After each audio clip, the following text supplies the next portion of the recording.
ভাই আমাকে কয়েকটা কথা আজ বলতে দে। দেখ তোদেরকে বলছি, তোরা অনেককে এক্সকিউজ দিচ্ছিস যে তোদের টাইম নেই, তোদের কিছু করার সামর্থ্য নেই, এখন তোরা অনেক কিছু নানান ধরনের কথা ভাবছিস।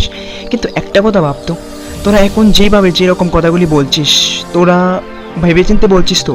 কারণ দেখ, আজকে তোরা যদি এখন পরিশ্রম না করিস, তাহলে আগামী 5 বছর পরে তোরা নিজেকে কী ধরনের দেখবি? তোরা চিন্তা করতে পারছিস? তোরা কল্পনা করতে পারছিস তোরা লাইফটাকে কী দেখবি 5 বছর পরে, আগামী 5 বছর পরে? যদি তোরা লাইফটাকে 5 বছর পর একটা নেক্সট লেভেল দেখতে চাস, তো আজ থেকে পরিশ্রম করা স্টার্ট করে দে। ভাই আমি সত্যি বলছি, তোর পরিস্থিতি আজ যেখানেই থাকুক না কেন, তুই আজ থেকে কাজ করা স্টার্ট করে দে, পরিশ্রম করা স্টার্ট করে দে।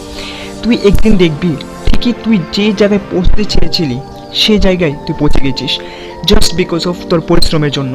তাই তোকে আমি বলছি, তুই আজকে যে পজিশনে আছিস সেই পজিশন থেকে তুই বের করতে পারবি, জাস্ট একটাই কারণ হচ্ছে, সেটা হচ্ছে তোকে পরিশ্রম করে যেতে হবে।